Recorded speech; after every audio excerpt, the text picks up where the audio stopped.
जब भी आप किसी तरह के हथियार को खरीदते हैं, जब भी आप किसी तरह के हथियार की मैन्युफैक्चरिंग कराना चाहते हैं, किसी भी हथियार को खरीदने से पहले उसकी टेक्नोलॉजी को ट्रांसफर करवाने का प्रावधान रखते हैं, तो ये सारी चीजें आपके देश के इकोसिस्टम में काफी अमूलचूल परिवर्तन ला सकती है। लेकिन अगर बात की जाए रिसर्च एंड डेवलपमेंट की, अगर ये प्रॉपर वे में होता है तो आप ऐसा मान लीजिए कि इन सारी चीजों की आवश्यकता पड़ेगी ही नहीं। और किसी भी चीज की आवश्यकता करने के लिए आपके पास अगर पहले से ही इसकी रिसर्च उपलब्ध है तो समझ लीजिए कि उसी आधार पर आप अपनी रिक्वायरमेंट का वेपन बना सकते हैं। लेकिन समस्या ये है कि रिसर्च एंड डेवलपमेंट एक बहुत ही लेंथी प्रोसेस है, काफी लंबा समय इसमें लगता है, साथ ही इसमें खर्च भी बहुत ज्यादा आता है। अगर मान लीजिए कि इसी खर्च को आधा आधा कर लिया जाए और किसी अनुभवी पार्टनर के साथ मिलकर फिर रिसर्च एंड डेवलपमेंट का काम किया जाए तो निश्चित तौर पर यहाँ पर आपका समय भी बचेगा, पैसा भी बचेगा और सक्सेस की जो गारंटी है वो पहले की तुलना में कई गुना ज्यादा बढ़ जाती है। अब ऐसा ही एक रिसर्च एंड डेवलपमेंट का प्रोग्राम बताया जा रहा है कि भारत और फ्रांस के बीच में भी चलने की तैयारियां की जा चुकी है। तो चलिए आगे डिस्कस करते हैं। बहुत स्वागत है आप सभी का एक बार फिर से खंडवा डिफेंस फैक्ट पर। आज की इस वीडियो में हम लोग भारत फ्रांस के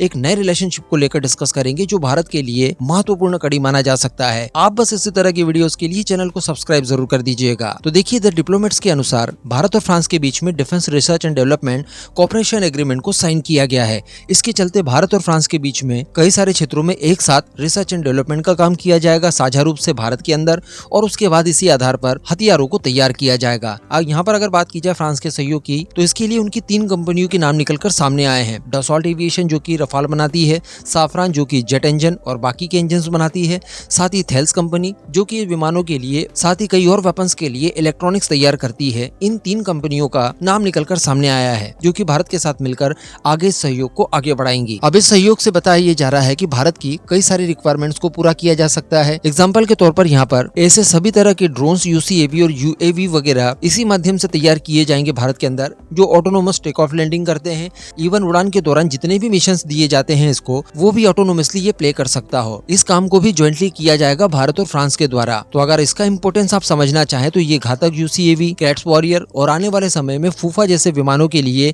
ये महत्वपूर्ण हो सकता है। इवन जब हम लोग 6th जनरेशन का एयरक्राफ्ट तैयार करेंगे जो कि अनमैन्ड वेरिएंट में भी होगा, तो उसमें काफी ज्यादा उपयोगी साबित होगा। इसके अलावा ये रास्ता खोल देगा पूरी तरह से अंडर वाटर ड्रोन्स तैयार करने के लिए, जिन्हें शॉर्ट फॉर्म में एयूवी कहा जाता है। ये भी ऑटोनोमसली काम कर पाए, इसकी टेक्नोलॉजी के ऊपर भी भारत और फ्रांस साझा रूप से काम करने जा रहे हैं। इसके अलावा तीसरा और जो सबसे प्रमुख क्षेत्र निकलकर सामने आया है वो है आईएसआर का, यानी इंटेलिजेंस, सर्विलांस और रिकॉनाइसेंस का। आईएसआर के बिना आप किसी भी प्रकार का कोई मूव चल ही नहीं सकते। जब तक आपको इंटेलिजेंस नहीं मिलेगी तब तक भला आप ये सारे काम करेंगे कैसे। तो इसके लिए भी यहाँ से मार्ग प्रशस्त हो जाता है। और सबसे बड़ी बात कि इसी पैक्ट के जरिए भारत और फ्रांस मिलकर भारत के इमका के लिए एक नेक्स्ट जनरेशन का इंजन भी भारत के अंदर तैयार करेंगे, जिसके बारे में हम सभी जानते हैं कि ये एकदम ही नए कॉन्सेप्ट पर बनाया जाएगा, जिसकी रिसर्च एंड डेवलपमेंट और सारी की सारी डेवलपमेंट और बाद में मैन्युफैक्चरिंग भारत के अंदर ही की जाएगी। जिसको लेकर कुछ ही समय पहले साफरान के सीईओ द्वारा इस बात की पुष्टि की गई कि वो भारत को सारी टेक्नोलॉजी ट्रांसफर करेंगे, साथ ही आईपीआर 100% सौंपा जाएगा और भारत के अंदर इसके एक कल पुर्जे को तैयार किया जाएगा।